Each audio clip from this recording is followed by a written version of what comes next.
काफ cuscus हो गए, बगियां दे दुर्रे हो गए, वांगो तीर कसाइयां दे छुरे हो गए। पहले ऐसी चंगे सी, आज बुरे हो गए। हमारे सर पे तलवार लटक रही है गोगी भट्ट साहब वाली। भाई साहब, मुकाबले के बाद सीसीडी बहुत ही मुतनाज़ा हो गई है। बिलाज मेरा रिश्तेदार तो नहीं है, उसके साथ क्या इंसिडेंट, उसको खोले तो सही। अगर किसी फोरम पे आप नून लीग के साथ मुझे देखें तो मैं आपका जुर्मदार हूँ। मैं हूँ आपका मेज़बान नुमान शेख, आप देख रहे हैं एक्सप्रेस एक्सक्लूसिव।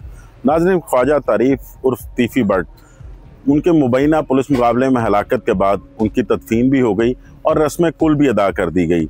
उसके बाद उनके घर के बहुत ही करीबी बंदे गनी भट्ट उर्फ गुल्लू भट्ट साहब के छोटे भाई हमारे साथ अब यही गुल्लू भट्ट मौजूद हैं। भट्ट साहब, बहुत शुक्रिया आपके वक्त का। देखे जी, सदा बादशाह अल्लाह ने कार है। बिल्कुल, भट्ट साहब से तो हमारी देखे जी, हम तो यहाँ पर अब कहावत कहेंगे, हमारी तो नाराजगी हमने जाहिर कर दी है। नून लीग के साथ हमारा बायकॉट हो गया भाई, बिल्कुल ही इस इंसिडेंट से भी और उसके अलावा भी। देखो जी, काफ कसकस हो गए, बगियां दे दुर्रे हो गए, वांगो तीर कसाइयां दे छुरे हो गए। पहले ऐसी चंगे सी, आज बुरे हो गए।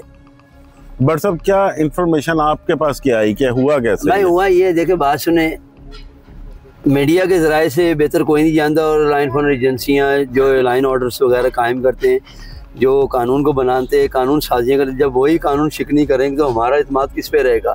हमारा इत्मीद आज आके गरीब और कमज़ोर आदमी का अदलिया के ऊपर होता है। हमने अपने आप को सरेंडर कर दिया, दुबई से आ गए, कराची ले आए, आप इतने कमज़ोर, आपकी इतनी सिक्योरिटी इतने कमज़ोर, कोई जो भी उठा के आके आपके ऊपर फायरिंग कर दे, ठीक है। और मामला सारा ये बता दे जी, उनके साथियों ने उठा के उसको गोली मार दी, ठीक है जी, वो हलाक हो गए। तीफी भट्ट साहब, ऐसा नहीं होता यार। आपको एक बंदे ने सिलेंडर किया, आप वहाँ से बाहर लेके आ रहे हैं, आप लाहौर भी डायरेक्ट आ सकते थे। दूसरी चीज़, ये थाना चुंगा केस था, ठीक है, बिल्कुल JIT बनी हुई थी। JIT बनी हुई थी, उनको तफ्तीश में लाते तो सही मेरे भाई, उसको मौका तो देते ना यार। आखिर इंसान, मैं अपनी बात कर रहा हूँ, मैं चोर हूँ, डाकू हूँ, टैक्स पे होल्डर पाकिस्तान में रहता हूँ, मुकामी शहरी हूँ, अपनी बात कर, मैं किसी की बात नहीं कर रहा यार। मुझे हक नहीं है कि अपनी राय देने का, सुनवाई हो, मेरी बात सुनी जाए, या तो हक नहीं है तो फिर ठीक है, फिर अदालतें बंद कर दें मेरे भाई। जब तौहीन अदालत करेंगे फिर आप भी जाने, आपका कानून जाने, हमें से क्या? तो फिर सबके साथ है, जब आपने हमारे साथ, फिर औरों के साथ भी होगा, फिर हमें क्या?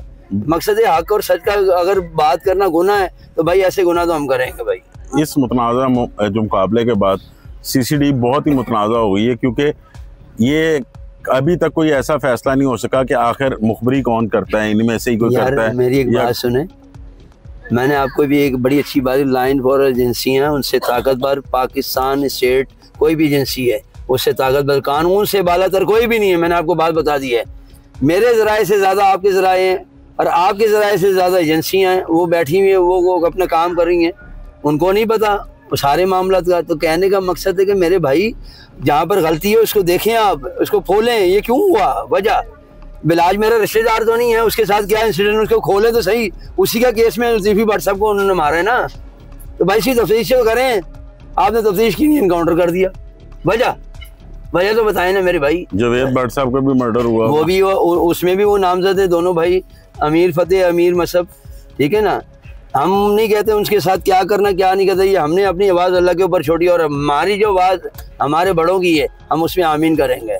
रही नून लीग की बात, भाई हम माफ़ी चाहते हैं आपके साथ जो भी किया, उठे बैठे नारे लगाए, तमाम मैं साफ़ियों से कहता हूँ, मेरी तरफ से अगर किसी फोरम पे आप नून लीग के साथ मुझे देखें तो मैं आपका जुर्मदार हूँगा, मैं कभी नहीं आऊँगा। दूसरी चीज़, जितने नून लीग के मिलने वाले उनसे मेरा मिलना बंद नहीं होगा, किसी फोरम किसी इजलास में नहीं जाऊँगा, ये मेरा वादा है इंशाअल्लाह। अच्छा भट्ट साहब, जिस तरह तीफी भट्ट साहब अकबरी मंडी के 35 साल से चेयरमैन भी थे, तो अब ताजरों ने कोई मुतफ़िका लाए अमल क्या अपनाना है? मैंने आपसे अर्ज़ की, जो अभी बड़े बैठे हैं ना, ख्वाजा अज़हर गुलशन साहब, वो हमारे बड़े हैं, वो सरबराह जो वो फैसला करेंगे उस पर आमीन है। अभी आगे लाए अमल क्या है? अभी तो हमें अपने घर की परेशानियाँ जो ना वो ख़त्म नहीं हुई हैं। अभी दूसरी परेशानी हमारे सर पे तलवार लटक रही है गोगी भट्ट साहब वाली। भाई साहब, गोगी भट्ट साहब के बारे में भी इत्तलात है कि शायद पुलिस ने गिरफ्तार कर लिया। यार ये अजान हो रही है, मेरी दुआ है रब्बुल कायनात से, जिन्होंने ये साजिश की है अल्लाह उनको गारत करे, जिन्होंने ये साजिश की है।